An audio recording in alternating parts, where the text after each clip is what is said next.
Broadcasting from deep behind enemy lines in the occupied territory of the Socialist Republic of California, your host, former California State Assemblyman and Governor candidate, Tim Donnelly. I want to bring you the latest in the San Bernardino Christmas Party Massacre case. The FBI is finding out that the killer, Syed Rizwan Farouk, or Syed Farouk, may have been and was very likely involved with a Riverside cell of jihadists who were arrested back in 2012. And in fact, they have arrested the neighbor of Syed Farouk and Tashfeen Malik, Ernie Marquez, who may have been the straw buyer, the purchaser of the guns that they used to murder 14 Americans and injure 21 others. And evidently he married into the family and became Muslim. And, I've been doing a lot of thinking about this whole thing. It has become a topic thanks to Donald Trump. We've talked about that extensively. But the more religious you become, the more fundamentalist you become, the more pure you become, the more righteous you believe the cause of jihad is, the more justified you feel in it.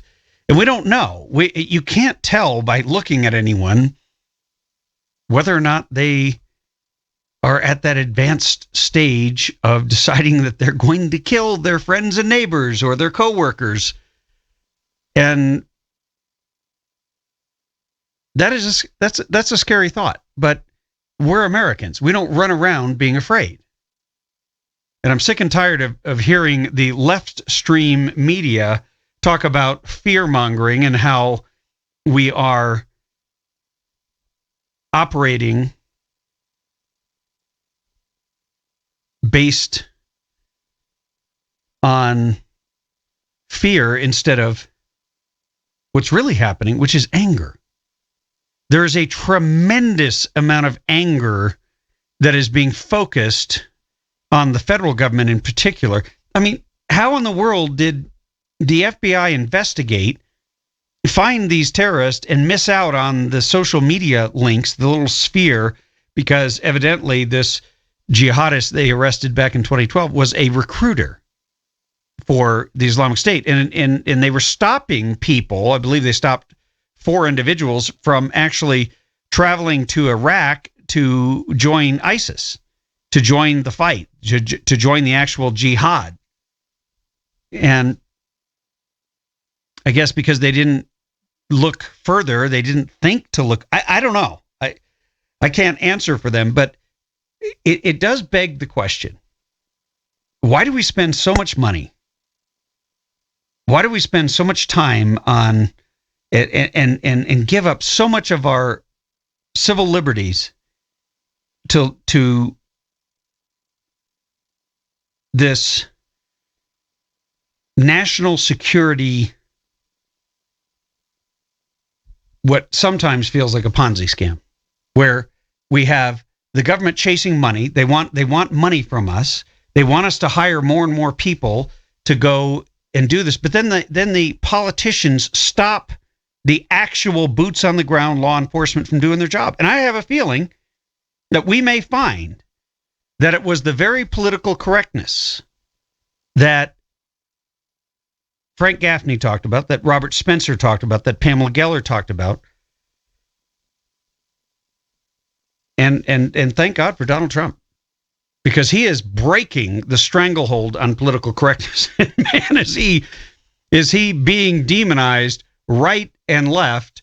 There's a picture of him looking like Hitler. There's another picture. There's another story in a major publication where he's being described as Democrat Alabama Governor George Wallace. He's being compared to him.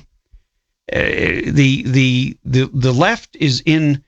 They're having conniptions over the fact that no matter what he does, no matter what he says, he grows more popular. The latest polls, Donald Trump trumps them all. He is continuing to rise, and the left is saying there's a ceiling somewhere. There's got to be a ceiling somewhere. And we'll bring you a number of stories on that today from a number of different viewpoints, not all of which I agree with, but certainly it will bring you the conversation that is taking place, because it's an important conversation. And of course, one thing that we need to do is we need to make absolutely certain that in our quest for information, in our quest to find and root out any jihadist cells that are in the Inland Empire, in Southern California in general, and in this country, that we not forget the victims. And we have so many, unfortunately, and it's hard. It's hard to focus on each person unless you can really identify with them. Today, we're going to bring you a little clip of a local family that lost a father. He left behind 6 children and a grieving wife. And as I have stated, I'm going to share one of the GoFundMes. They're not all GoFundMe. Some of them are different names. But all of the fundraising websites for each of the victims. We've shared one. We're now going to share another. And we'll continue to do that until we've gone through all 14. And we're going to tell you a little bit about them. Whatever we can find out, and of course, people are welcome to call in if they knew them. And we'll get to that a little bit later in the show. But I want to make it clear. I am not hammering on this issue because for theoretical reasons. I am personally outraged and angered at the failure of my government to protect my neighbors and people from my community, from my larger community, from being slaughtered at work. Because if it can happen to them, it can happen to any of us. If it can happen in San Bernardino, it can happen anywhere in this country. And we are fools if we're going to turn a blind eye. If we think things are going to just get back to normal, because they aren't. And if you think the government can protect you, you are in a small minority in this country. That's all I can tell you. Confidence in government is at an all-time low, as it should be. And we need to hold them accountable. Why the hell did they not catch this guy before he slaughtered 14 people? If you have the right to spy on every American, you have all the technology, you have all the personnel, you have the resources, you have made it your mission. And you miss a guy who's linked to some guys that were going to up and cowboy up and head over to Iraq and start killing Americans and killing our troops. I mean, you missed that? That's a pretty big link there. And we'll bring you more of that story as it comes along. But this is infuriating, and this is why I have said over and over again, and it's going to be a tireless theme. We're on our own. So it is up to you to educate yourself. It is up to you to inform your family and friends and to engage. Educate, inform, and engage. And the engagement is very simple. You've got to change your mindset. You've got to understand you're on the front lines, and you've got to arm yourself both with information and with a firearm capable of defending yourself and others, and you got to carry it. Bottom line, if you choose to register it and go through the rigmarole of getting a CCW, well, that's your business. As for me and my house, we're not going to sit around and wait. Well, we never have. We believe the Second Amendment confers that right on every law-abiding American, every legal citizen who is not a convicted felon, and therefore it is incumbent upon each of us to take that role seriously if we're going to stop the next attack, and there will be another attack. And as I said, the government can't protect you, but we will continue to inform you here at the Tim Donnelly Show. 323-746-TALK. We'll be right back. Hey, we've been covering nonstop what happened in San Bernardino, but we're going to take a time out for a little while. At the bottom of the hour, we're going to have Katie Grimes on. You don't want to miss her bringing us an update on the ridiculous, never-ending journey of injustice for the Garawan farm workers versus the government. You won't want to miss that. But right now, I caught a clip about... Yeah, no worries. I was watching a clip on what's going on in Paris, and it is in direct contrast with what is going on here, because here we have become so inured. I know that's not an often used word. Immune. We've become immune to the outrage that they're feeling right now in Paris. Paris, right now, after their second major terrorist attack, or let me say second series of incidents, because the first one were related to the Charlie Hebdo cartoon.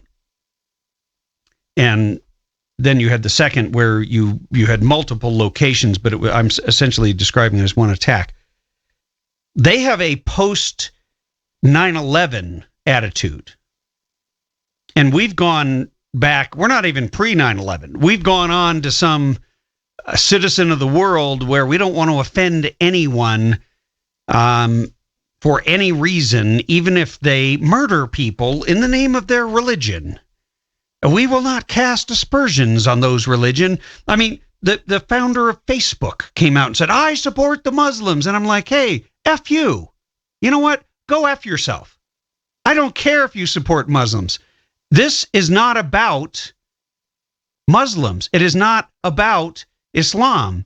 It is about America's right to determine whether or not we want people to come into this country who have any possibility of deciding one day they're going to wake up and want to kill us in large numbers. And if they're going to reach out on your Facebook or Twitter or wherever to ISIS and then get the means and the wherewithal and get all hopped up on their righteous jihadism, and next thing you know, 14 or 40 or 400 Americans are dead. So, you know what, Zuckerberg, take all your money and just shove it where the sun doesn't shine, because nobody cares what you think. What we care about are our friends and neighbors. What we care about is living in a peaceful society. I don't care what your religion is. I don't care if you're not religious at all. That is your absolute right as an American. If you want to practice your faith, if you're a Muslim and you want to practice your faith and you're not a jihadist and you don't want to kill me, I've got no issue with you. Period. And believe me, it's hard because I have friends that are Muslim, and sometimes they don't understand how outspoken I can be, and they get offended. And I can't help that. There's nothing I can do about that. My job is not to not offend. But I want you to hear I want you to hear what is going on in Paris and the way they're handling it, and contrast it with what's going on here in California. French investigators have identified the body of another terrorist in last month's attack in Paris. His name is Fouad Agad. Police say he was part of the team that attacked the Bataclan concert hall. In all, 7 of the terrorists have been identified, but 3 remain nameless. Elizabeth Palmer reports. 23-year-old Fouad Agad, a French citizen, joined ISIS in Syria in 2013. But then somehow he slipped back into France and helped to gun down 90 music fans at the Bataclan concert hall before being killed at the scene. The police had no idea who Agad was until his mother got a text from Syria saying her son had been killed on the 13th of November, the day of the attacks. That led forensics teams to match DNA samples from the body found in the Bataclan to samples provided by the Agad family. Only one of the core group of Paris attackers is still alive. Salah Abdeslam escaped and is presumed to be on the way or even already in Syria. Also still alive and on the wanted list are all those who provided support, says the anti-terrorism consultant Jean-Charles Brizard.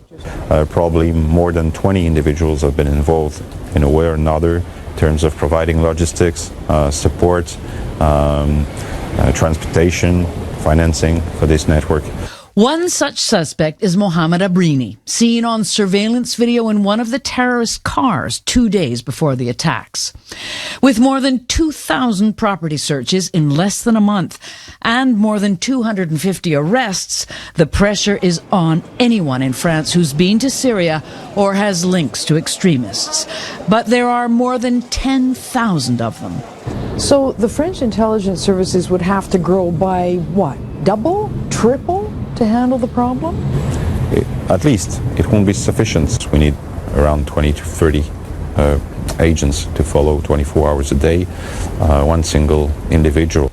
And Maurice, to add to the stress, French intelligence officials think that ISIS may be planning more attacks in France to distract from the fact that on the battlefield in the heartland in Iraq and Syria, they are losing ground almost every day.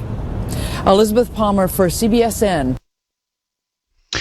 See, what they described there, what they already figured out is that one of those jihadists was somebody that they had kept out of the country, and he got back in. They deported him. He got back in. He was a dangerous extremist who had sworn allegiance to ISIS. He had sworn jihad, and so it makes, in contrast, what Donald Trump has suggested seem rather reasonable, if you think about it, because that was one individual, and look at the amount of damage and devastation. Try to imagine.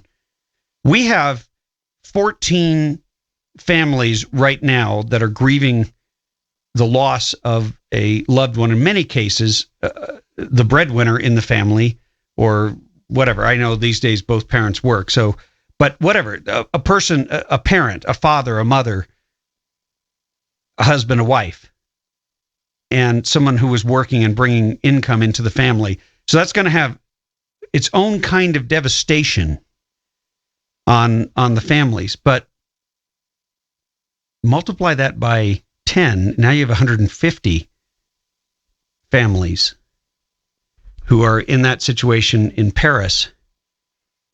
And that could very well be us if we don't take action.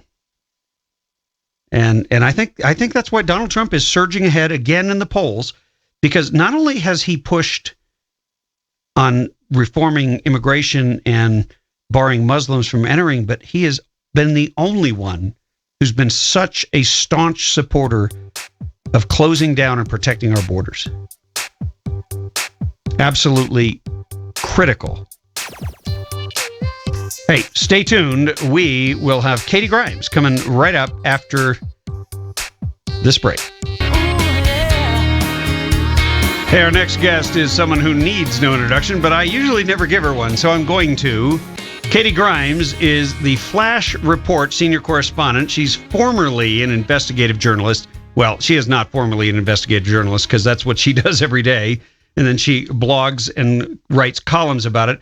She's also been a columnist, Capitol reporter with Cal Watchdog. She has written for the Sacramento Union, Washington Examiner, San Francisco Examiner, Business Journal, SACB, and now the Flash Report. And she's been an influential blogger and a frequent guest here on this show. And we will welcome her back. Katie, welcome back to the show.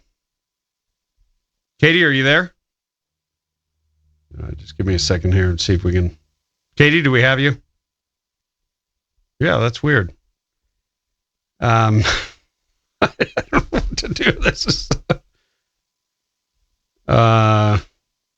Well, everything looks good on my screen. We don't have anybody muted, so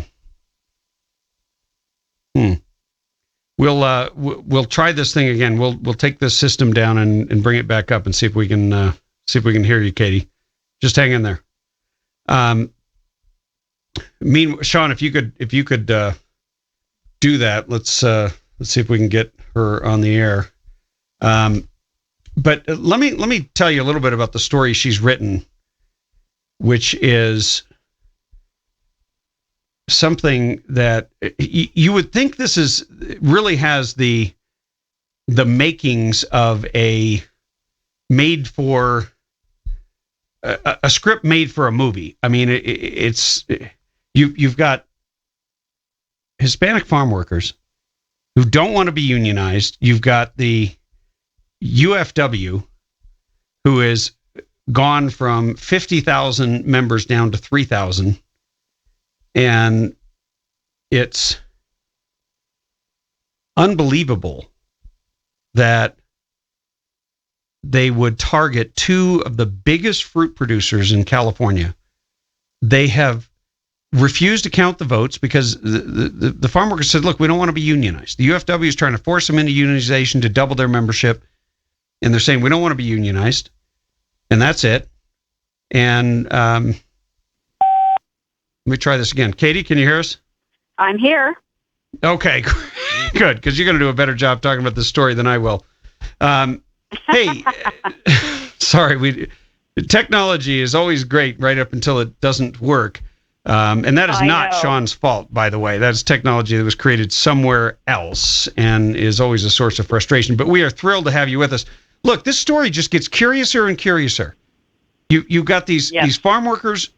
They were never allowed to have their vote counted because they voted to not be unionized, and a government appointee of Jerry Brown, who controls the labor board, has basically denied them that right, and now they've got a bill that is targeting the two companies involved. Yes, this is unbelievable. I mean, this is Banana Republic kind of stuff that's going on. Well, no, we've got this. Actually knowing Jerry Brown, knowing the legislature, it is so believable. We're going to change the language. Yeah. It is believable. Yeah, I guess those of us who still believe in the law and the Constitution have a hard time, though, with this. So, yes, you were accurate. This has been going on for the Garawan Farming Company since 2012, when, as I briefly explain in this story, and I do so many of these stories about this, in 2012, after an absence of about 22 years, the UFW showed back up at Garawan Farming. Earlier in 1990, they had won an election to unionize the workers at Garawan Farming, but disappeared for 20 years without ever imposing a collective bargaining agreement on them. So the workers at Garawan never, ever had a collective bargaining agreement, and they've been working very happily all these years. So there's that end of the story. And the Agricultural Labor Relations Board is in on it with the UFW. They're clearly all in cahoots, and they're doing absolutely everything they can to prevent the workers from having their say, and the employees do not want to be unionized. So there's that end of the story.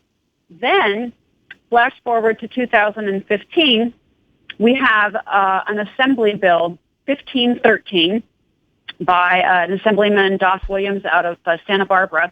And what's interesting is the purposes behind Assembly Bill 1513 were well-intentioned, although I point out that the bill is necessary. It's a legislative solution to a legislatively created labor law problem, but it was originated with kind of the best intentions. It would clarify an important part of the labor code for peace workers, people who are paid by the peace. And because their employers are finding themselves in these very, very expensive, extensive class action lawsuits because of the way the law is written and So anyway, this legislation So it was a good created bill to put an end to that. Yeah, it was. started out as a good bill with good intentions. Well, guess what happened The then? road, Yes, the road paved to exactly hell it. is. Yeah, exactly. Somewhere along the process, they found out that labor was not going to be supporting the bill unless certain amendments were taken, and that's when everything started to go sideways. Labor invited in the United Farm Workers Labor Union, and it's the UFW that added in these amendments very, very late in the process, and you know how that works in the gut and amend process. Very late in the process, that essentially carved out two employers, Fowler Packing Company and Garawan Farming, two of the largest growers in the San Joaquin Valley. I mean, we're talking very, very large, very important companies to California. So they would not get they wouldn't get the protections of this bill. Of the bill. Exactly. It is the most vindictive piece of legislation I think I've ever seen. I mean, we've seen legislation go after industries. We've never seen anything go after individuals or individual companies, and that is largely Isn't that illegal? It's a violation. It is a violation of the U.S. Constitution to single out members of a group to inflict punishment on them without a judicial trial. And the governor knew this when he signed the bill, because I'm looking at a letter right now that the attorney for Fowler Packing and Garawan Farming sent to Governor Brown long before he signed the bill, letting him know the problem. This was passed. It was supported, authored by a Democrat, pushed through a Democrat-controlled legislature, and a Democrat governor, Jerry Brown, signed a bill that discriminates against two companies, two of the most important companies in terms of the production of fruit in this country. And these are the people that are constantly bellyaching about discrimination and unfairness and unfair treatment and just give peace a chance. And they're targeting their political enemies, and everybody just goes along with it. I get that the farm workers wanted to target them, but somebody should have said, hey, wait a minute, we can't do that. That's not right. But is this a byproduct of too much power? Yes, this is a problem with one-party rule in this state.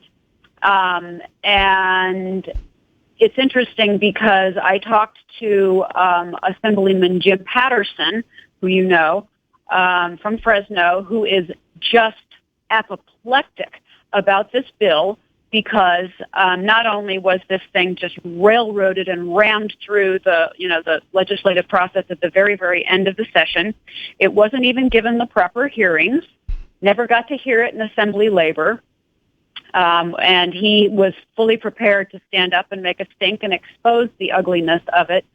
And he says this is an absolute criminal conspiracy and wants to see legal cases filed on this one.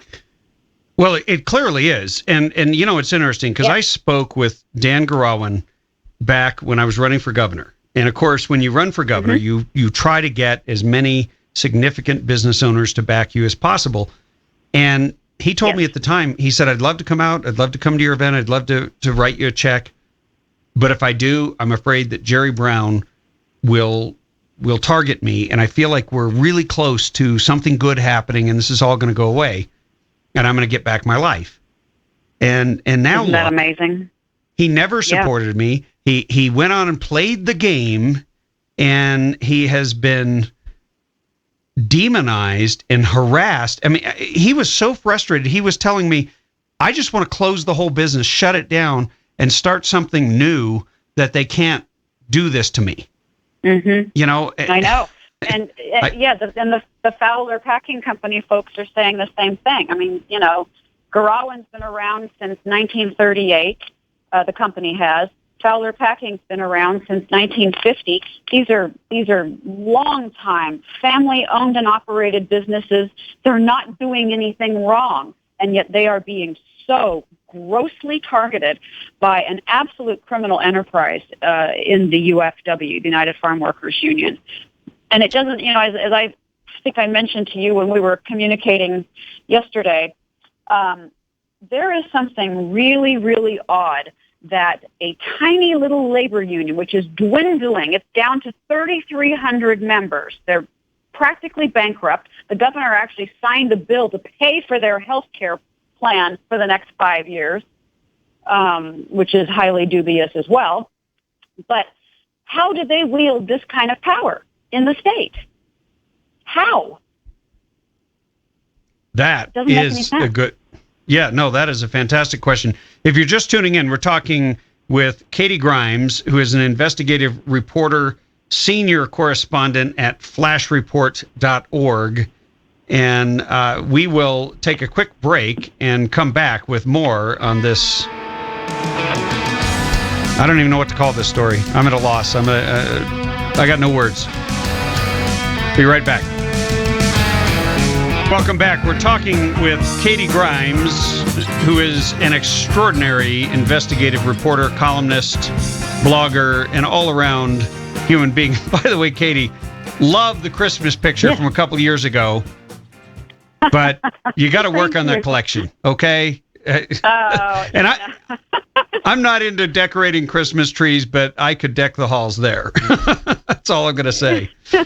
And you know what? You're just going to have to go find Katie on Facebook and Flash Report. You definitely should keep up with her pieces, because you get at the heart of what is really rotten in Sacramento. And we've been talking pretty much nonstop about the San Bernardino Christmas Party Massacre, because it happened literally within the sound of my voice. And I could... Oh, my goodness.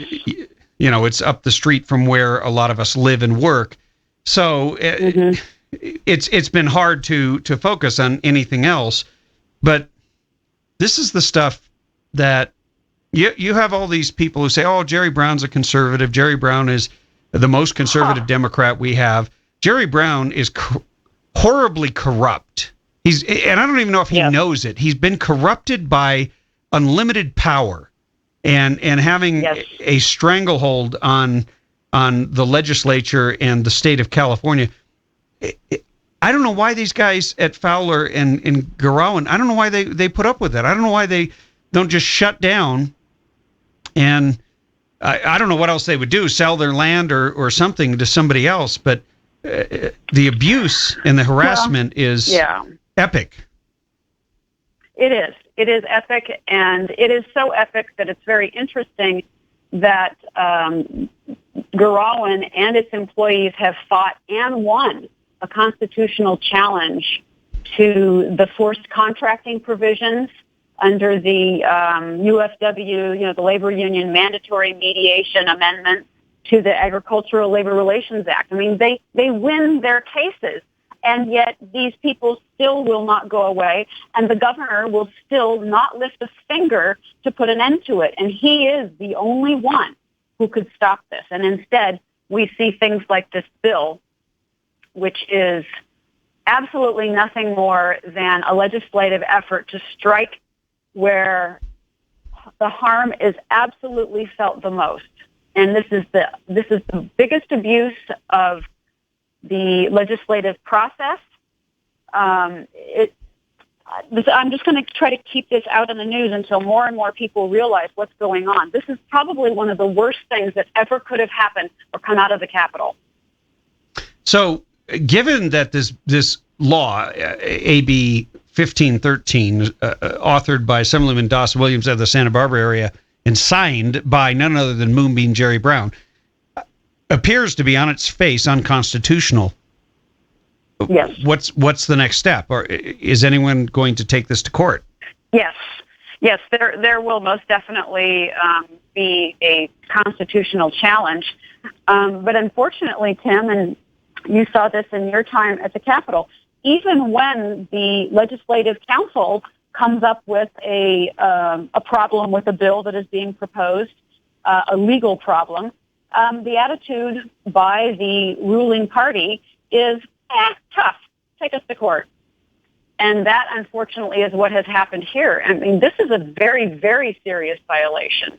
And I cite the case that, it's a federal case that was decided by the Supreme Court it's United States v. Lovett that the attorneys specifically have cited in this issue, and that will be probably the basis for a constitutional challenge.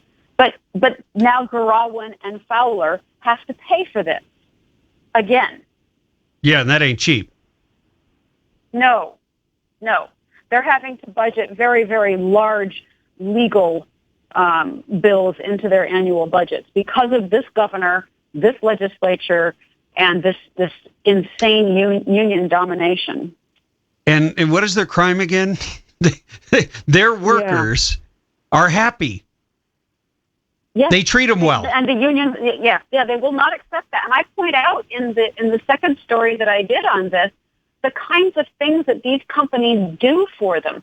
The Parnagian family, which runs Fowler Packing, and it's their company, they feed their employees meals twice a day. They have a big commercial kitchen on their premises, and they provide 2 meals a day to their folks. And we're talking a couple thousand employees. Garawin Farming sends their employees' kids to the nearby Catholic school. They pay the tuition for their employees.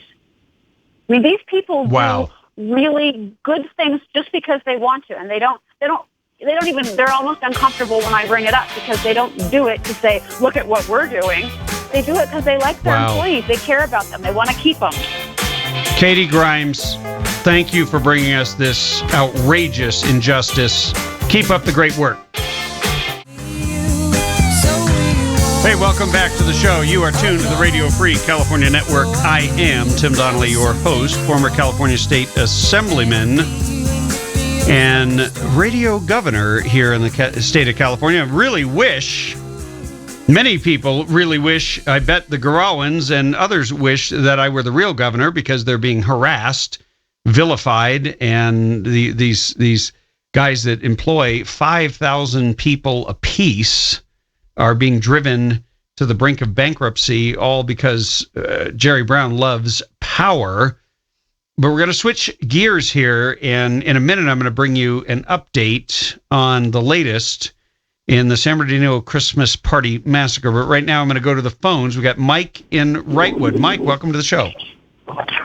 Hey, thanks. Actually, I wanted to give people kind of a couple things to look out for. And I mean, if people think that they got someone out there that is a terrorist or anything else, I mean, I can give you a website they can go to and they can report it to me. And I have people to look into it, and we can. It's Veterans Are Patriots, so it's just like Veterans and ARE Patriots and .org. And there's Veterans Are Patriots at gmail.com. They can send me an email, and nobody will know who they are or anything else. I'll look into it. The only contact they would ever get would be from me. And I mean, I've already in the last couple of years and in the last 2 months, I've already helped take down one guy. So. If people want to, not get in trouble or not think that they're being racist, whatever else, send it to me and I'll take it from there. But, one of the things to look for is if you got a neighbor that's, slowly starting to change, they start wearing the burqa, the black gowns, and then all of a sudden you start noticing they're covering their faces up, which are usually considered what we looked at as takfiris, Wahhabis, more extremists because they're living the Quran more extremely. Those are the things to look out for. And, just like with any drug dealers or anything else, if you're seeing people coming and going all the time, it starts to become a thing. And if you're hearing, a lot of prayer going on and stuff, and, then you see the deliveries, I mean, we got to start looking after each other now. I mean, it's the time of waiting for the government to do things. And there was a time when we captured people, we interrogated them, and we found out information. We found things. And nowadays, with the drones... Mike, aren't you a little shocked? Aren't you a little shocked at these reports that are coming out today that there was a cell in Riverside of 4 or 5 men? They arrested 4 of them and put them away, and put them on trial. But they were going to leave the country and go kill American service members in Iraq. I mean, that was their goal as members of the Islamic State. And yet there were ties they're now finding to this Syed Farouk all the way back in 2012. And as a matter of fact, it was his mechanic friend next door that they just arrested who said, oh, yeah, he got arrested. He was interviewed or something back in 2012. He was involved in something. It's just hard for me to believe that they haven't connected these dots. Yeah, and first of all, there's, people would be surprised to learn how many sleeper cells there are out there right now. The last time I was involved in something and looking into it, there was 32 in this region of between New Mexico and California. We got 32 sleeper cells, and the object is that since we know there's 32 sleeper cells, we're watching them. And once they get a tip on somebody and they start to put the monitoring process in, or at least back then when they were using the Patriot Act to get some stuff, we start to pick these guys up. They don't do anything until they really get somewhere with these guys, because a lot of times in these cells, they don't know the person above them too much. They might know one person, that's it. And the object is to try and let them build something up, let them do some things, let them, contact somebody, and then once they make the contact, then you got the next person up the ladder, so they move their way up. But, the problem is that if it runs long, I think they did a report saying how it takes 70 people to surveil one person. And that's because you have 24 hours a day, probably 12 on, 12 off. And then you have areas that are set up where you have people that are waiting, because if you tell these people, you don't usually tell them with one car. It takes a couple of them. So it does get to be very costly, and it takes a lot of work, a lot of time. And, when you start looking at, just running, for years and years down the line, unfortunately, it's very complicated. And once a guy's on a list, once he went and they knew about this guy and he left this country, that should have been an easy one. That should have been enough right there to say, okay, we really got to stay on top of this guy, see what's going on. And then the fact that, he's buying weapons. As soon as he bought a weapon, there should have been a flag. Well, he didn't. He didn't buy the weapons. He had a straw man buy the weapons. Right, but I thought there was a report that said that they had actually bought two weapons by themselves, and then they bought some more from a friend, which was good rifles. You may be correct. There's so much news coming out. But Mike, this is definitely something that in the weeks and days to come, we're going to learn more and more about. I appreciate your insights on it. I want to move on to a clip that we have that just brings you the latest, and it is interesting to hear the CNN anchor actually being somewhat horrified that these connections existed and nobody seemed to be aware of them. We have been desperately trying to figure out how a husband and wife could drop off a baby and shoot up 14 people at an office party. Who were they? How did they get that way? Who did they talk to? And why didn't we know about them? Because to everybody up until now, it seemed that they really didn't have red flags.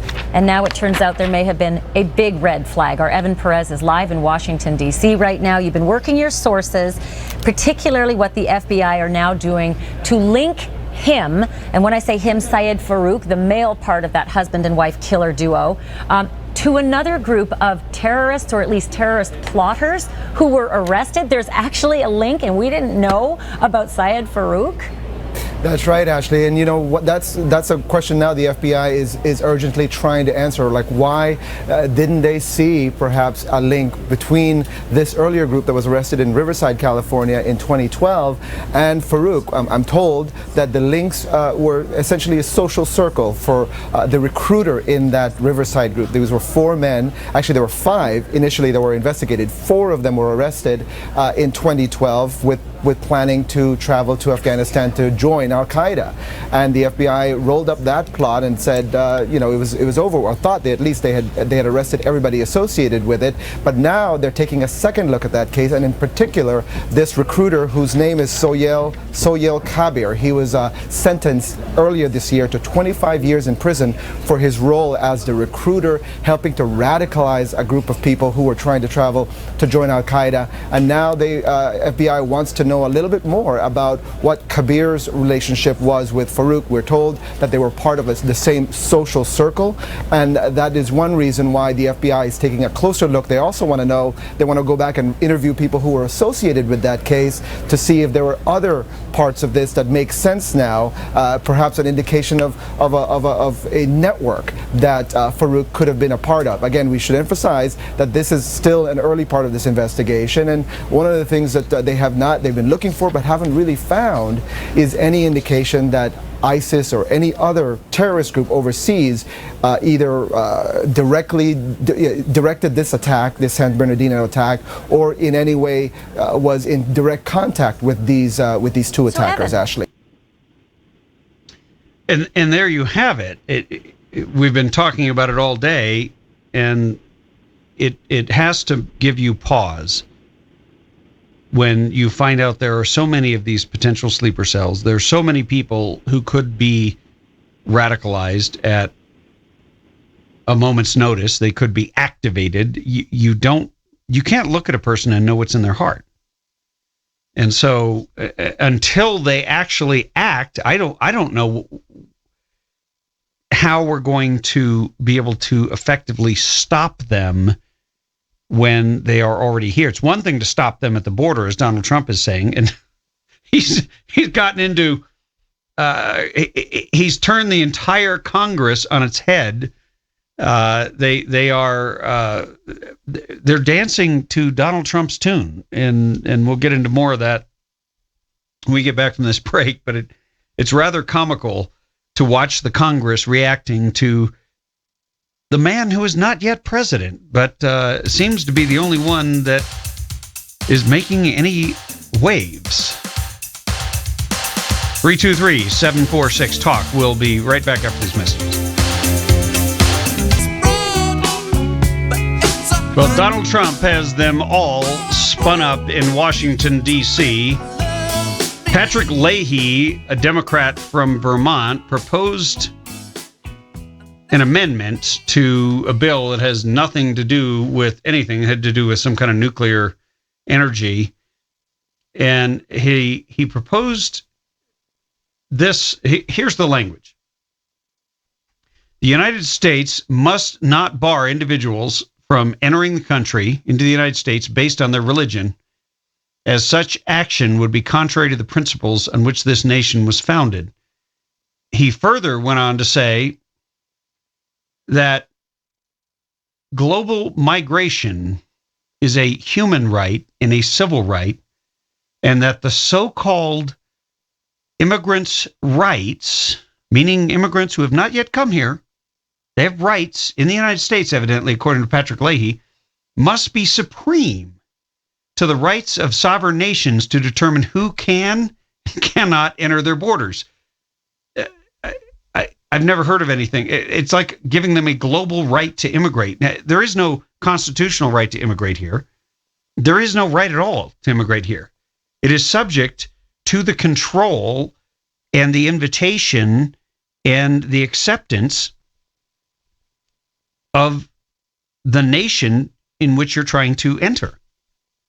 Every nation has different requirements and qualifications, but evidently this amendment, which was added to a larger bill entitled the Nuclear Terrorism Convention's Implementation and Safety of Maritime Act, was supported by a huge number of senators, including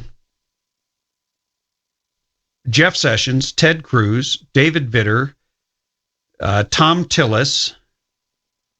Those are the ones who opposed it. Those are the ones who stood up against it. And then Senator Chuck Grassley supported it. Orrin Hatch, Republican out of Utah, supported it. Lindsey Graham supported it. John Cornyn, a Republican out of Texas, along with Senator Jeff Flake of Arizona. You had David Perdue, a Republican out of Georgia. And then, your typical Democrats, they don't surprise anybody. Dianne Feinstein here in California. Mike Lee. Wow, that's a little shocking. Mike Lee out of Utah. That's going to bear some explanation. But listen to what Dianne Feinstein said. When I heard the leading candidate of the great Republican Party, as soon as a Democrat says the great Republican Party, you know you're in trouble, step up and say he would like to ban one religion across the board for entry into this country, I felt like somebody had shot me in the gut. because everything I believe in about this great country is the antithesis of that. Blah, blah, blah, blah, blah. Well, and there's a whole lot of other hot air, but I want to play you a clip of an interview done, and this should chill you, this interview with the coworker. We're going to focus for a few minutes on the evildoer. And when we get back at the bottom of the hour, we're going to focus on one of the victims. So here's going to be your contrast, stark contrast, by the way. But we have an interview with one of Syed Farook's coworkers. Here it is. We have a new look this morning at the San Bernardino shooters. A former co-worker and college classmate is sharing rare perspective on Syed Rizwan Farook. David Begnaud is in Redlands, California, where the shooters lived. David, good morning. Charlie, good morning to you. Behind me is the apartment where Farook, his wife, and their 6-month-old baby girl lived with Farook's mother. The second floor where the light is on, you see the computer monitor, that was the baby girl's room. 5 days of digging into this family's past, and we have not found many people who know very much about Farook specifically. But this morning, you are about to hear from one man who probably knows more than anybody else. And after the shooting, he felt compelled to go to the FBI. Syed was a talker. A lot of people think he was very quiet. I didn't get that impression of him. So this is new, because we've heard he was very quiet. Really? Yeah. He was very confident when he talked. There was times when we walked out of work in the morning, and I couldn't get him to stop talking. Chaz Harrison met Syed Rizwan Farook in college back in 2008. They later worked together, and he says he watched him change over time. He liked to talk about cars a lot, fixing things, building things. He liked to talk about religion a lot. He wanted to start a business. He wanted to just get a truck, put some tools in there, and go around and fix people's cars. So there was a point where he was definitely making long-term goals. Here in the U.S.? Yeah. How religious was he? Very. He had a good work relationship with everyone. With the people he shot? Yeah. And that's what's puzzling. Why? I was trying to call him, as I called every single person that possibly could have been in that building, to find out if they were okay. And I'm over here calling this guy to find out if he's okay. And he's the shooter. You know, how do you? You felt it was on your heart to go and speak to the FBI. I let the FBI know that he didn't want to be in the United States, but he told me him paying taxes was helping the United States support basically the war on Islam, the war on Muslims. What did you know about his wife? He was very secretive about his wife. He didn't want to reveal much about his wife. One of the first things I said, hey, you got a picture? He didn't have any pictures. He said she was very uncomfortable. Everyone looked at her, they stared at her because of the way she dressed. Harrison says Farook told him he wanted to leave America because he didn't feel like he could practice his religion the way he wanted here. Nora, we're told he wanted to go to Dubai, but he changed his mind at the last minute because he couldn't find a job. Very revealing interview, David. Thank you so much. Now think about that. Here's a guy that seemed to have the same desires as the rest of us. He wanted to maybe to start a business. He seemed to enjoy his job to some extent. But then you find out he got more and more religious. The more fundamentalist he became in Islam, the more agitated and angry. Didn't want to pay taxes anymore because he didn't want to support the war on terrorism. It's not a war on Muslims. It's not a war on Islam. It's a war against jihadis and those who want to kill us. But he couldn't find a job. So his next action is to murder his coworker. I mean, this is the disconnect that I don't think any of us can wrap our heads around logically. That you go from, hey, maybe I'm going to go off to Dubai, then I could practice my religion without interference and I can be happy. serving Islam or whatever. Okay, great.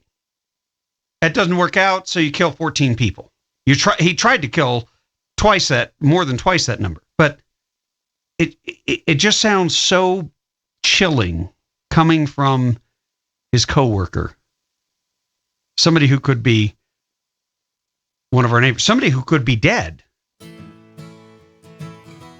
Anyway, when we come back, I'm going to bring you a little profile of one of the victims and how you can help.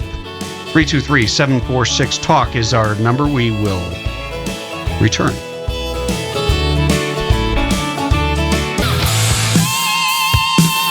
We've spent an inordinate amount of time talking about the killers.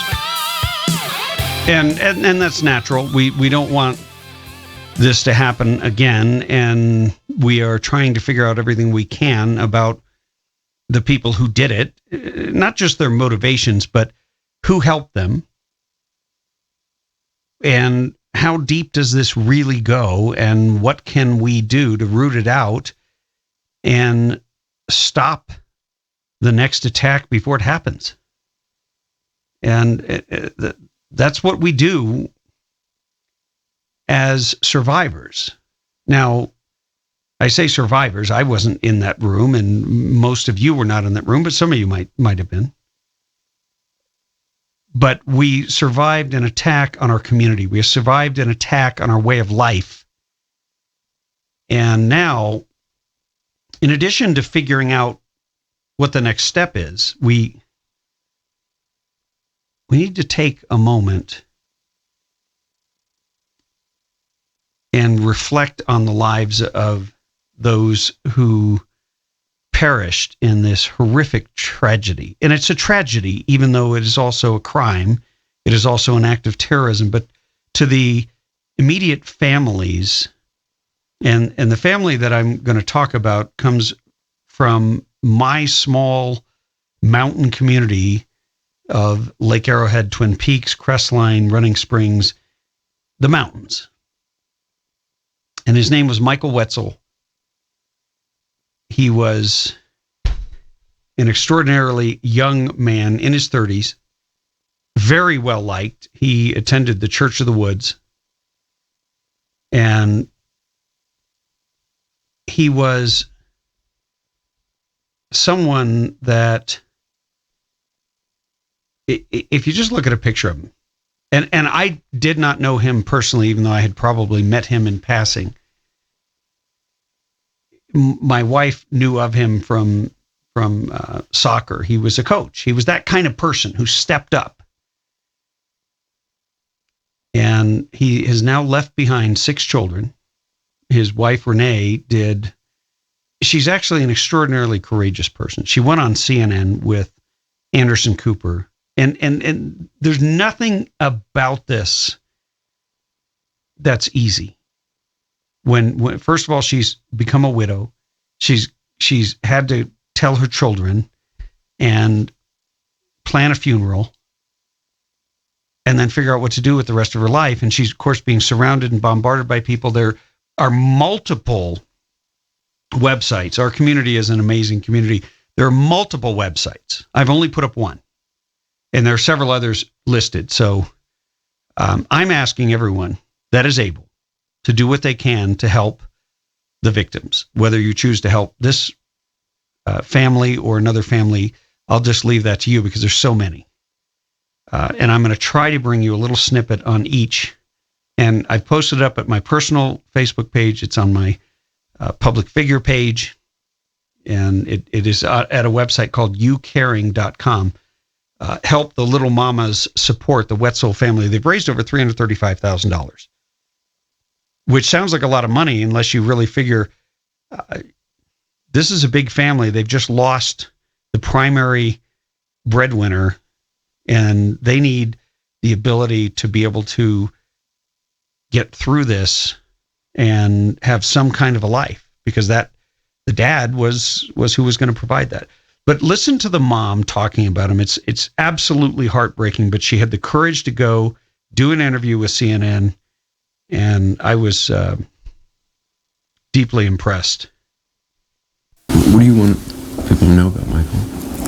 He's amazing. He's the best man I've ever met in my life. How'd you guys meet? My mom and him carpooled. Really? To work together. Yeah, and I guess he mentioned me, and he looked me up on Facebook and sent me a message. So he had your mom's seal of approval. Yeah, he did. What was about him that drew you to him? Ever since the first day, he was just like, he was amazing with the kids. He was just so nice and so respectful and considerate. He's my soulmate. He's the perfect man. And family was everything to him. Yeah, the kids. He loved the kids so much. When did you know that he was the one? Right away. Right away. Yeah. Love at first sight. Yeah. Does this seem real? I feel like it's a bad dream, like a nightmare, and I should just wake up at any second. It's not fair. This never was supposed to happen. We're supposed to be together our whole life. Work was important to him. He loved his job? He did. He loved his job. He loved the people he worked with. How long had he been working there? 15 years. Did you know right away that he was there? I got calls that there was a shooting in San Bernardino, and then I looked where it was, and I didn't know it was them. I tried calling him and texting him, and I didn't get an answer, but I was hoping he just left his phone, and I called some of his friends from work, and no one had seen him. But I didn't know. Not until 11 hours later, they said there were no more buses coming. How are your kids doing? They're not doing good. I mean, it's an impossible thing to tell a child. Yeah, we had our pastor over and the youth leaders, and they helped me. And Carly keeps just crying and crying and crying.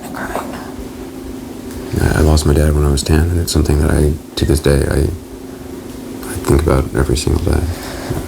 It's awful. No kid should have to go through that. The first funeral took place today for Yvette Velasco in Covina. And the funeral for Michael Wetzel, I know many of you may be interested if you're listening in the mountains area, will be not this Saturday, but Saturday, December 19th at 1 p.m. at the Lake Arrowhead Christian School Gym, which is at the Calvary Chapel Conference Center, right on Highway 189, 26409 Highway 189 in Twin Peaks. And Michael was 37.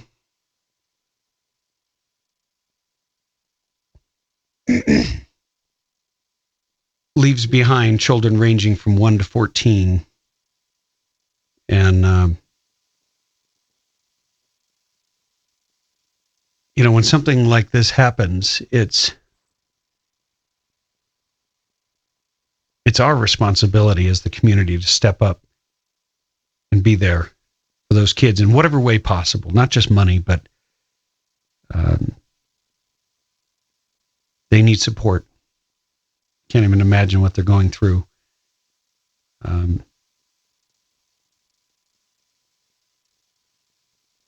But if you do want to help out financially, I've put up a post at both of my Facebook pages.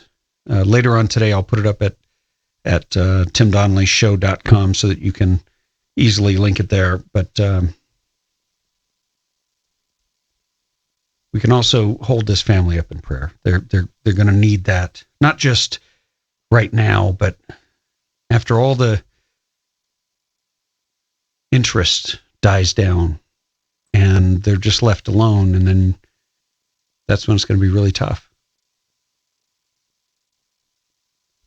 I'm going to take a quick break, and we'll come back with your calls and more of the Tim Donnelly Show. 323-746-TALK.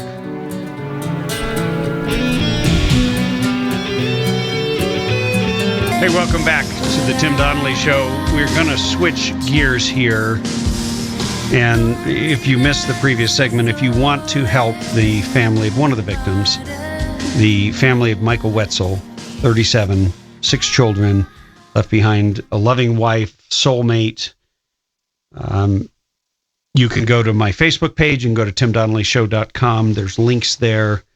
And I want to thank everyone, because there have been people all over the county and all over the country that have just poured out their hearts to all these the families of the victims.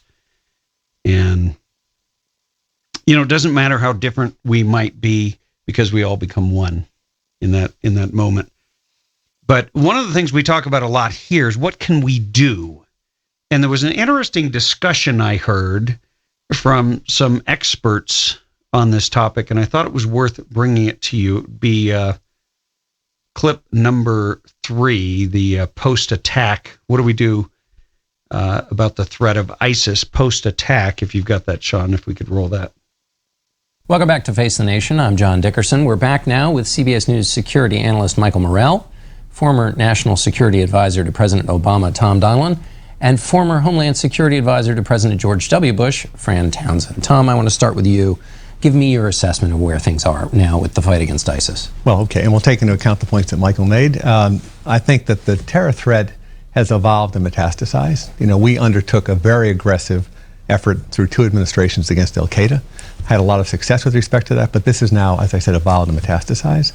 I think we're in a new and more dangerous phase with respect to the terror threat against the West and the United States.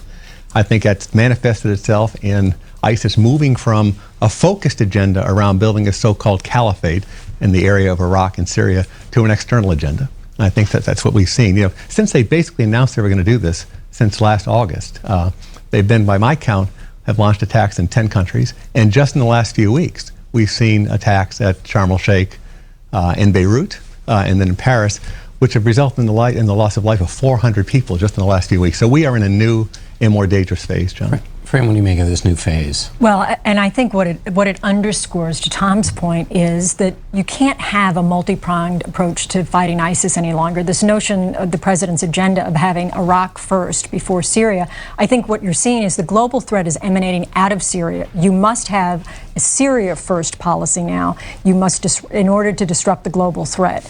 And I think that really is now underscored by the emanation of this threat, as Tom points out, in places around the world, and the loss of life. I just want to add that for me, who lived through the pre-9/11 years, there's a similarity here that's a bit frightening to me. You have a group who says it wants to attack us, just as bin Laden said he wanted to attack us. You have them building that capability, just as bin Laden built it. We don't have great visibility into that capability, just as we did not do then. They have the single most important advantage, a safe haven, building that capability. And we just had a major attack overseas, embassy bombings in 1998, Paris now. That should be a wake-up call. The similarities are very concerning. To that point, I mean, I really do think you've got to say to yourself, if we learned anything from 9/11, you got to do today what you would do post an attack, and do it now before the attack. Yeah, I think that's a very good point. But it's different and even more complicated, Michael, than that period. I agree with a lot of the points you made. We have seen a systemic breakdown in state authority in the Arab Middle East, which has allowed these large swaths of ungoverned territory to emerge, into which these groups have filled the vacuum. That's a different circumstance in terms of the amount of space that these groups have to operate from. And one of the lessons, of course, out of 9/11 is giving these groups operational space, like they had in Afghanistan, is a dangerous thing to do for us. And the numbers are a lot bigger with respect to potential pools of terrorists. And last, and Michael's made this point in other forums, the speed with which this organization, ISIS, has recruited and organized itself is substantially faster than al-Qaeda. That was Senator Feinstein's point about speed, pace here. Right. Mike, though, if to Fran's point, do today what we will do tomorrow after an attack, what does that list look like? This is the big challenge. I mean, it really is the big challenge. The lesson learned of 9/11 was, can we as a nation act before we get attacked, right? And that is very difficult. President Roosevelt could not bring the American people along to intervene in World War II until we were attacked at Pearl Harbor. So it is very difficult for a president to bring a nation along to say, let's act now to disrupt what we know is going to happen. And Tom, this is a president who you served, who's in his 7th year, came in promising to pull troops out.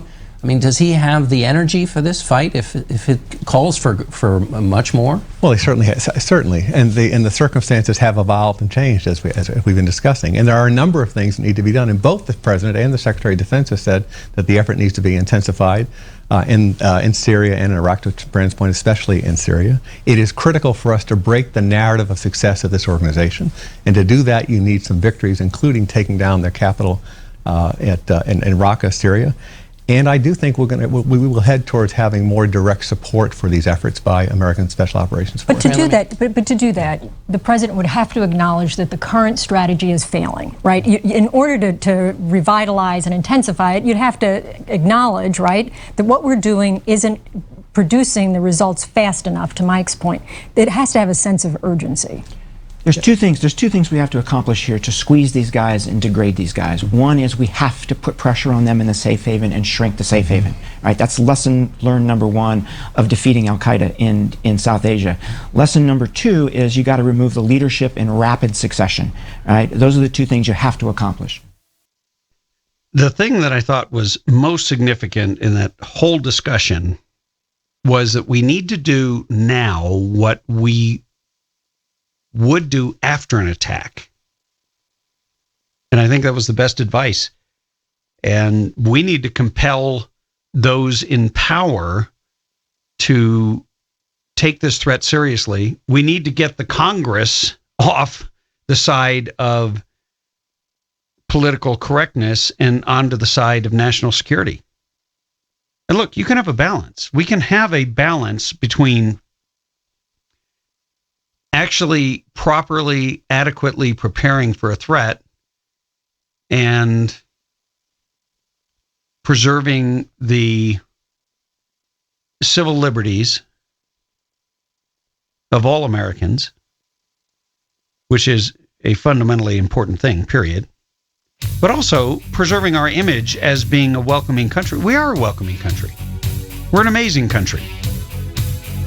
And I'm sick and tired of hearing politicians define us as if they're the only ones who can say who we are. We'll take your calls when we get back from this break. So if you're on hold, stay there, and we'll pick you up right after this. If it seems like it's Donald Trump against the world, it may well be, but there is hope. By the way, you're listening to the Radio Free California Network. I am your host, Tim Donnelly, former California State Assemblyman and radio governor here in the state of California. And there's an interesting dialectic. There have been a number of polls done, and a huge majority of Americans are ticked off that the government has not been able to root out the terrorists. Meanwhile, they're constantly lecturing us on how we need to be tolerant, on how we need to watch our language, on how we need to, oh my gosh, of all things, never offend anyone. That is the greatest evil you can commit in the United States in 2015, is saying something offensive, especially if it is racially offensive or if it might be perceived in any way. Well, banning Muslim immigration is not racial. We talked about that yesterday. It is a survival mechanism. Other countries have done it. They don't care what anyone thinks. As a matter of fact, there have been massive and I want you to get this straight, anti-immigrant protests. A huge portion of Europe, the so-called Renaissance enlightened countries that everyone always points to about how civilized they are, they've had it. They don't want any more immigration from Muslim countries because millions have come in, and along with the millions are the 1 or 2 or the 10 or whatever the percentage is that are already in jihad mode. And we don't know what will provoke others to go into jihad mode. The one thing we do know is generally you do not have Catholics who go into jihad mode. You do not have Baptists or Methodists or any other Christian denomination going into jihad mode. You have random Christian individuals who really are not following the dictates of Christ who go off and commit murders at Planned Parenthood and things like that. That's a completely separate issue because it is not supported by any sect or any church or any doctrine within the Christian, within the scriptures. But here we're getting an eerie picture. And the reason I say it's eerie, because there ain't no way to stop it. Unless they literally pull a gun, and more likely they're going to do a suicide bombing. Your gun isn't going to do much good against a suicide bomb, unless you can shoot them before they detonate it. But you wouldn't even know they were going to detonate it, unless they yelled Allahu Akbar, and you saw somebody and you could see the vest. But if they pull a gun, at least you can engage that. But at any rate, this is not a partisan issue. In poll after poll, something like 59% of Democrats, 75% of Republicans, and some other huge number of independents all support stopping or pausing Muslim immigration. The Congress is against Donald Trump, but there's one liberal feminist who was interviewed by our friends over at Breitbart, and you just got to hear it. This is incredible because she is able to just lay it out, and she doesn't apologize for it. Now let's go to Joy Brighton, a book that also in that canon of top books that you ought to read, hers about Sharia law. Joy is, and by the way, Joy, welcome. By the way, we're going to get to all the callers. We're going to get to all you guys today. Just hang in there. I realize it's tough getting through, but we're going to get to all of you. Joy, here's what was so amazing when I first met you. You're not a right winger. I mean, I would not call you the typical Breitbart reader or the typical person that comes on Breitbart News, but you know, you came at the same way to kind of understand the Quran and Sharia, and you're a feminist, and your book is amazingly, amazingly powerful. Can you tell our audience how you came as a feminist to this topic, and how did you become such an expert on Sharia law? Okay, yes, I am a feminist, and I'm an American. Listen, I believe in equal rights for women. I believe in civil rights. I believe in free speech, freedom of religion, and none of this is compatible with Shariaism, which is the political movement of radical Islam, and that's what we need to start calling it, Shariaism. Shariaism is like communism. It's like Nazism. It is a system of total control, and they are justifying their total control on some archaic religious rules called Sharia. And we've got to start, and what my book is all about is it takes 60 American news stories that happened between 2008 and 2014 and separates religion from politics and shows how political correctness in America, exclusively in America, is actually enabling and growing Shariaism in this country. The book is called Shariaism is Here, The Battle to Control Women and Everyone Else. It's by Joy Brighton. It's a must read. Walk us through, why do you say Shariaism is a form of control? Well, okay, just very quickly. So if there is a law, a Sharia rule that says if I must not criticize my prophet. Okay, that's a religion. I believe that I must not criticize my prophet. If I say to you, you must not criticize my prophet or I will kill you, that's control. And And we have been unable and unwilling to distinguish religion from control. We are way over the line, and the line is a very simple line. The line is called our U.S. Constitution. We believe in individual liberties and freedom of speech, which is being challenged because this is all suddenly hate speech. And freedom of religion is being challenged because if you're not a Muslim, then you are a target right now. And freedom of press, if you look in the book, you'll see that there have been dozens of books that have been pulled by publishers, including Random House, because they're books about Muhammad or his bride or things that Muhammad has done, some of them novels. And these publishers, like Random House, have been getting threats saying, if you don't pull this book, we can't guarantee the safety of your employees. And so books have been pulled off the shelves. This is an entire assault on our U.S. Constitution, and it's all about control. It is not about religion. As you see this debate today that's now become a firestorm in the last 3 or 4 days from San Bernardino, first at San Bernardino, we now know that the many, many neighbors were concerned or just thought they had some issues with guys going in and out of the house all hours of the night carrying stuff. They were afraid, as they've told TV reporters, they were afraid to report anything because they were very concerned about being accused of racism. Isn't that already the Sharia's here? I mean, isn't that, when you hear that, isn't that the political correctness of the media and the media class and the political class has already put Sharia here in the United States?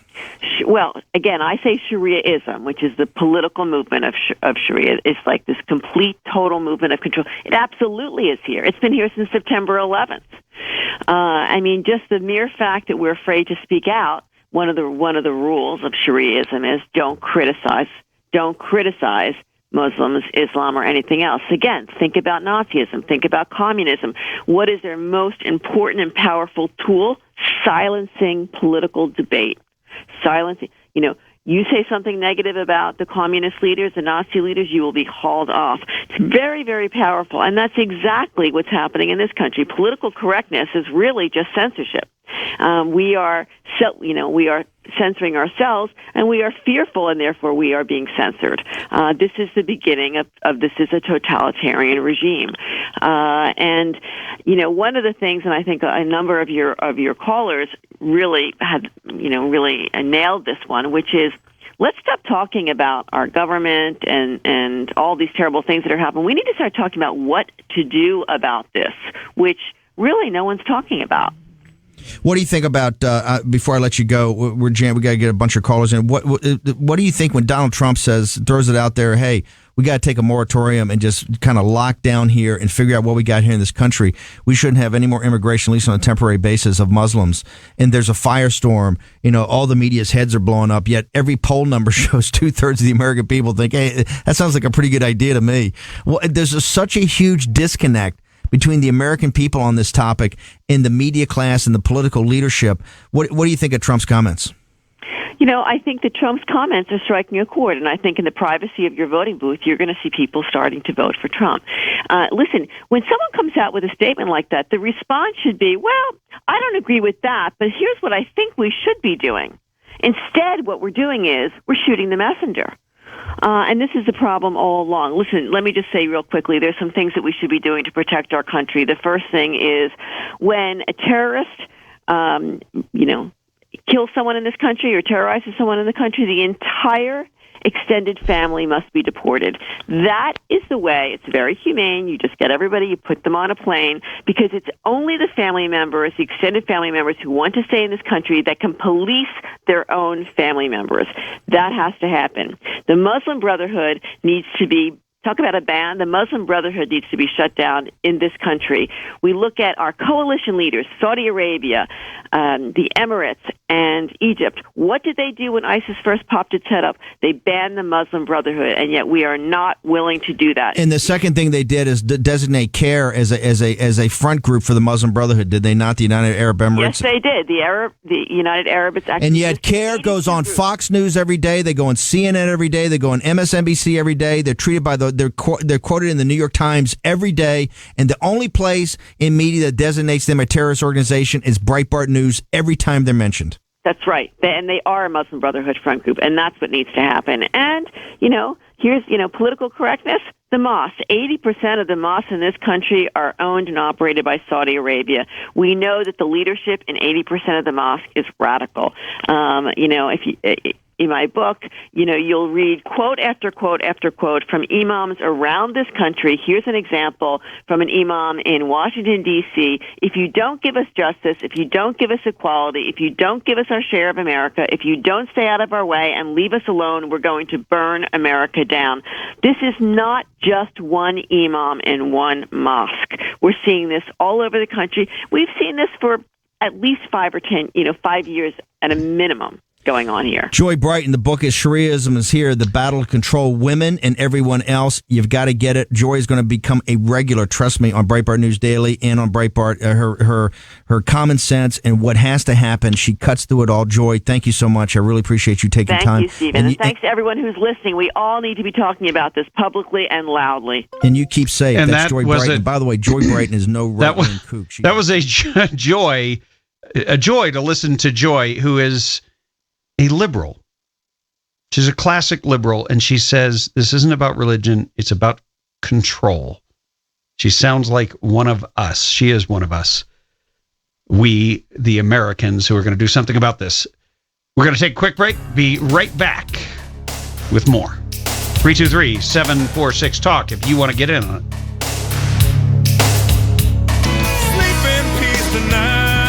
And that one's for every one of you who has served this country and stood on that line and defended our freedom.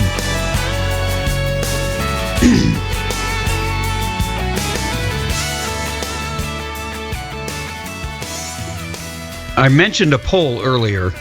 A majority of Americans, I got the numbers a little bit wrong. Majority of Americans have a negative view of Islam after the terrorist attacks in Paris and California, including a majority of Democrats. Now, what that means, and here's the numbers, but before I give you the numbers, I'm going to tell you what it means.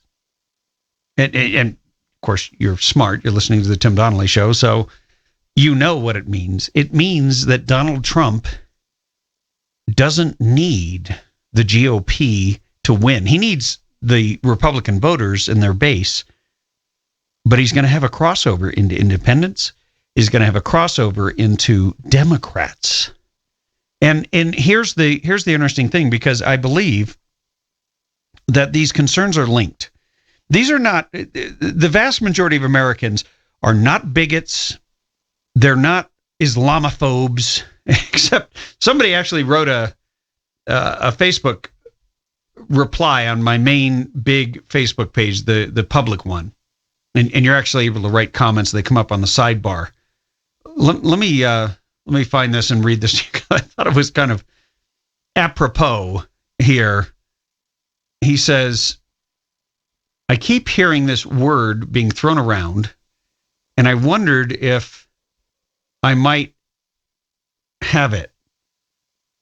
Islamophobia, noun. Islamophobia, dislike of or prejudice against Islam or Muslims, especially as a political force. After finding this, I pondered.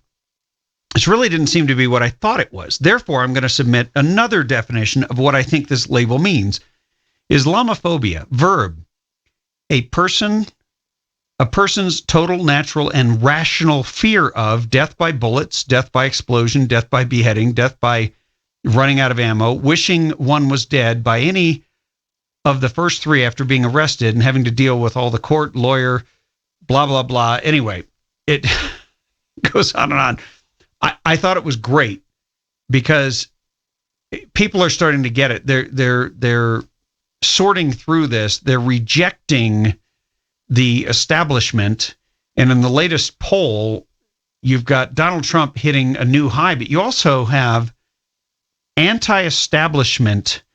A full 65% of GOP primary voters are in full rebellion against the Republican establishment. This is astonishing. Donald Trump has jumped from 22% a month ago to 35% in the polls. I think, and this is largely before all the news of his comments on Muslim immigration, and I believe he will very likely go higher, because I haven't found anybody who disagrees with him. We were in a spaghetti factory last night down near Mission Inn, taking a walk through and seeing the lights. And I heard two guys behind me, and they were talking just the same way that we talk on this show. And I don't know what their politics were. I don't know anything about them, except they don't trust the government. They don't think the government can protect us. They don't believe anything the government is saying. And it goes back, as I said, I would give you the numbers. 58% of Americans have an unfavorable opinion of Islam. When you break it down by party, 45% of Democrats, 58% of independents, and 75% of Republicans. Only 27% of Democrats have a favorable opinion of Islam, while nearly twice as many have an unfavorable view. And that shouldn't be surprising, because what we're really talking about is not somebody's religion. We're talking about the Sharia-ism, the political aspect of forcing it on someone else at the point of a gun and taking innocent life in the name of a crusade called a jihad. That's what it is. And there are no Americans in favor of that. Period. You cannot be in favor of jihad and be a loyal American. If you are in favor of jihad, then you have essentially removed yourself from the American political system, and you are now ruled by your own insane ideology. 323-746-TALK. We'll take your calls when we come back. Hey, if you were wondering how you could help some of the victims, we've been mentioning one family, one victim on Facebook, and I did a little segment today on the family of Michael Wetzel, who come from our tiny little community. And if you're not aware, the funeral will be on the 19th at the Calvary Chapel Conference Center at 1 p.m.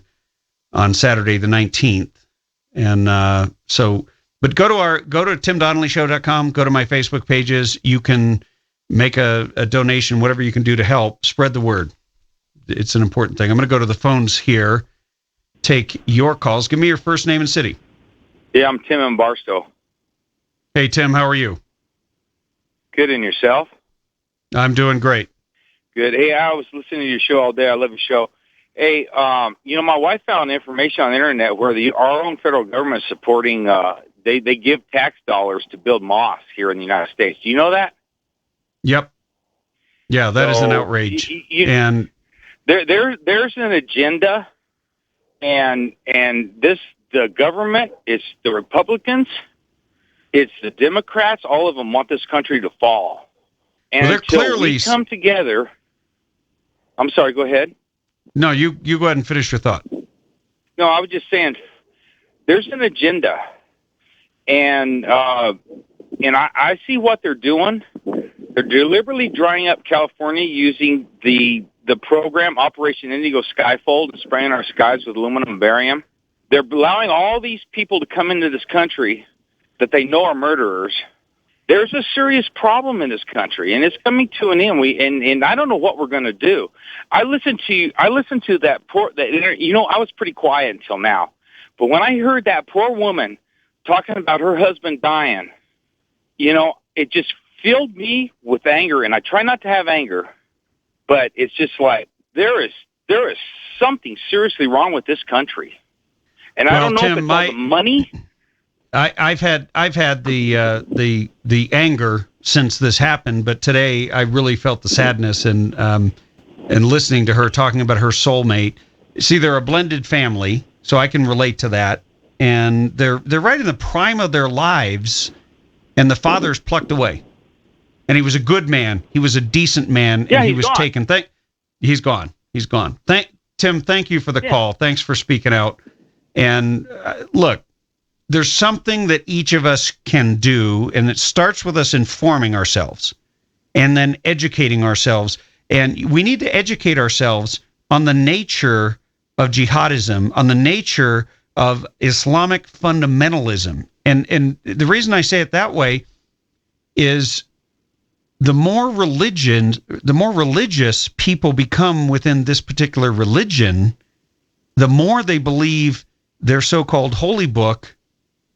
When they get to a certain point of buying into the purest form of Islam, the highest level, where they are now going to go and essentially not be a martyr, they're going to go be a murderer. And as you've heard other guests we've had on here, Robert Spencer yesterday, Pamela Geller earlier, been 27,000 Islamic jihadist attacks since 9/11. How many Christian attacks? 0. How many Jewish attacks? 0. How many Buddhist attacks? 0. How many attacks of other religions, of other faiths? How many other people have attacked in the name of their religion exclusively, where they could cite chapter and verse, permission to do it? It just doesn't happen. And so it is incumbent upon us to educate ourselves. It's also incumbent upon us to educate ourselves about a government that has done nothing to mitigate, in spite of us giving them tremendous power to violate our civil liberties, to violate our privacy, to spy on people via they go to Google, they go to all the cell companies, and they have the power to monitor what everybody's looking at, whoever you're calling, texting, whatever. So we've given the government that power, and yet they couldn't find a jihadi who actually was living out in the open, who was involved in a 2012 plot to go over to Afghanistan and join Al Qaeda. I'm sorry, I was talking to a friend last night, and he said, yesterday when somebody asked you a question of what you could recommend as practical steps, you should have suggested that people call their congressmen and call their assemblymen and call their state senator. You know what? I'm never going to suggest that. It's a complete waste of time. I'm just going to tell you that. It is a complete waste of time. Don't bother, because most of your elected representatives are a bunch of pansies. Most of them are terrified of being called names. They don't mind 14 people dying. They don't mind 400 people dying. They don't mind 3,000 people dying on 9/11. They don't want to be called Islamophobic. Oh my God. And they've shown their colors. Those who will stand up and lead, those who are true Americans, who will defend America to their death, those who will say it like it is, who will deal with the truth no matter how ugly it is. And you know what?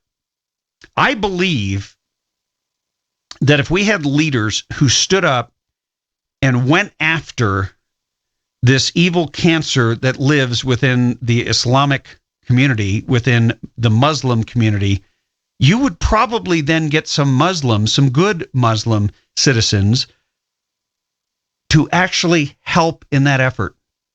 And that's going to be absolutely critically necessary, because they're here, they live among us. And we are going to deal with this in the way that Americans deal with it. Yes, we often err on the side of being too lenient. But right now, it's a time for us to be too tough and say, you know what? If you get offended, if you want to call me a name, tough beans.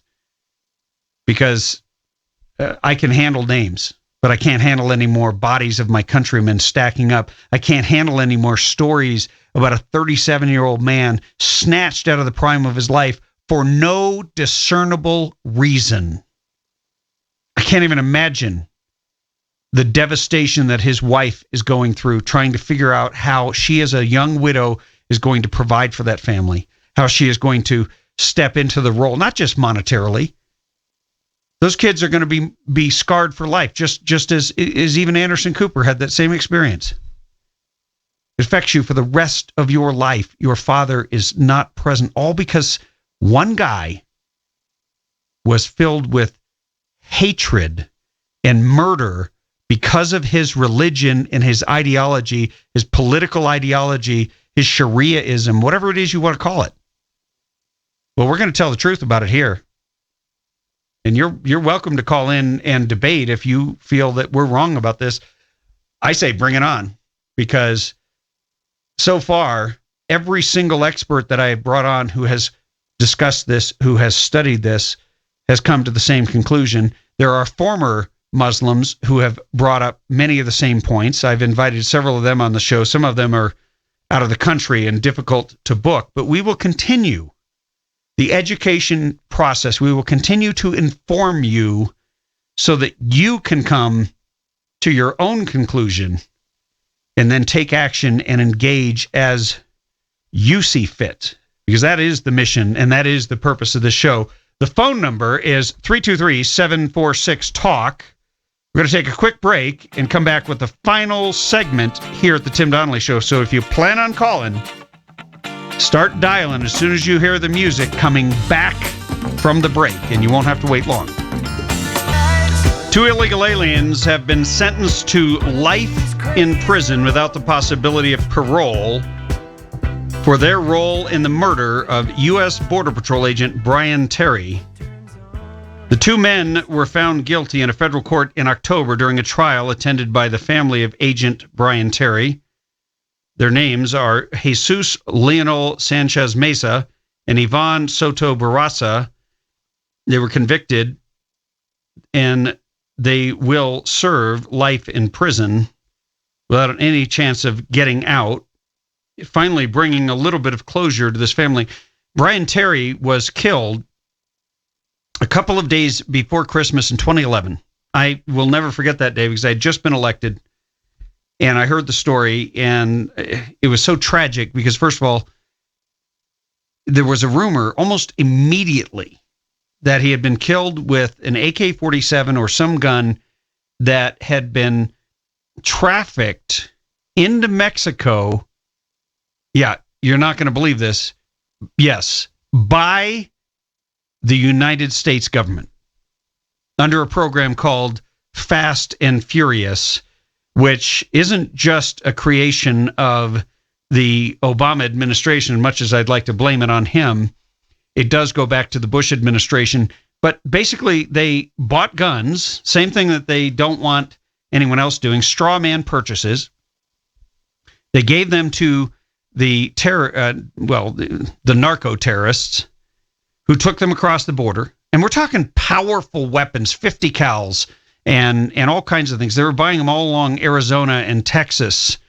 We've had Pinal County, Arizona Sheriff Paul Babu on this show, who was one of the most outspoken. They went after him with a vengeance when he was running for Congress. And by the way, he's running for Congress again because he's not going to back down. But he's one of the few who's called out Eric Holder, who was the Attorney General at the time, because this was on his watch. And our agent was murdered with guns our government bought for the narco terrorists. That's the bottom line. In a program called Fast and Furious, where they were trying to get to the bigger fish, but they put extreme weapons, the very weapons that the left would love to ban from all of you, our government handed over to people who have no conscience, who murder and then have breakfast.